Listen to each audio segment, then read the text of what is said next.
పండుగ వేళ చెడును వదిలి మంచిగా జీవితం గడిపితే మన జన్మకు సార్థకత చేకూరుతుందని ప్రముఖ ఫైట్ మాస్టర్లు రామ్ లక్ష్మణ్ అన్నారు. సంక్రాంతి పండుగ వేళ వారి సొంతూరైన బాపట్ల జిల్లా నందిగొండపాలెంలో వారిద్దరూ పర్యటించారు. చీరాలలోని కోటయ్య వృద్ధాశ్రమానికి వెళ్లి వృద్ధులను పలకరించారు. వృద్ధులకు స్వయంగా అల్పాహారం వడ్డించి వారి యోగక్షేమాలు అడిగి తెలుసుకున్నారు. సినిమా పాటలకు నృత్యాలు చేసి వృద్ధులను చిన్నారులను ఉత్సాహపరిచారు.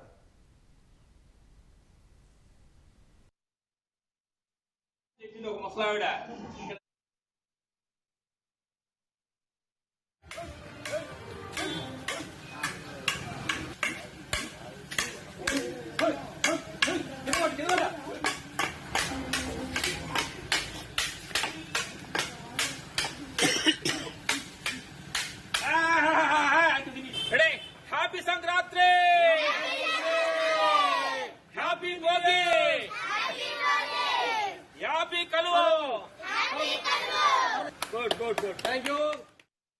కోటయ్య వృద్ధాశ్రమం అనేది మనకి మేము పోయిన సంవత్సరం కూడా రావడం జరిగింది. ప్రతి సంవత్సరం కూడా ఇక్కడ కలవడం జరుగుతుంది అనమాట. మనం 4 రోజులు హ్యాపీగా ఉండాలనే ఇక్కడికి వచ్చినప్పుడు మాకు అర్థం అవుతుంది. నేను నాది అని చెప్పి పొదువులు కొట్టులాడుతున్నావు. కొంచెం నేను కాదు అంతా నాది అనుకుంటే ఎంత ఆనందంగా ఉంటాం అనేది మాకు ఆనందం అనమాట. ఈ పండగ రోజు అని అన్ని సినిమాలు బాగా ఆడాలని మనస్ఫూర్తి కోరుకుంటున్నాం. మేము ఈ సంవత్సరం కొత్త సంవత్సరంలో చేసే సినిమాలు జై హనుమాన్, కాంతారా హీరో విశ్వశెట్టి గారితో కాంబినేషన్ లో నెక్స్ట్ జరగబోతుంది. Next Paradise Nani cinema director Srikanth గారు.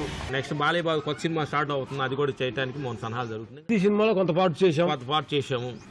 ఈ సంవత్సరం మా సినిమాలు అంటే పండగ ముందు అఖండ 2 రాజా షాప్ రిలీజ్ అయ్యింది. చాలా సినిమాలు రిలీజ్ అయ్యి అన్ని బాగా ఆడుతున్నాయి. సంతోషం, హ్యాపీగా. సంక్రాంతి ఇంటికెళ్ళంటే మన సంక్రాంతి పండగ ఏంటంటే కొత్త సంవత్సరం భోగి పండగకి ఏంటంటే మనలో ఉండే వ్యసనాలు ఏదన్నా ఒకటి మందు కానీ సిగరెట్ కానీ కోపం తాపం ఇలాంటి ఏమన్నా మనకు తెలియకుండా మన డామినేట్ చేసిన విషయాలన్నీ మనసులో ఈ కొత్త సంవత్సరం తీసేసి ఆ భోగి మంటలు తగలబెట్టేసి కొత్త సంవత్సరం కొత్తగా సంక్రాంతి జీవితాన్ని స్టార్ట్ చేయటమే నిజమైన పండగ. కాబట్టి పండగకు వచ్చే వాళ్ళు అందరూ తల్లిని తండ్రుల్ని పెద్దవాళ్ళందరితోటి కలిసి ఒక రకంగా కూర్చొని మాట్లాడుకొని హ్యాపీగా పండగ చేసుకొని ఎంజాయ్ చేయమని మనస్ఫూర్తి కోరుకుంటున్నాం.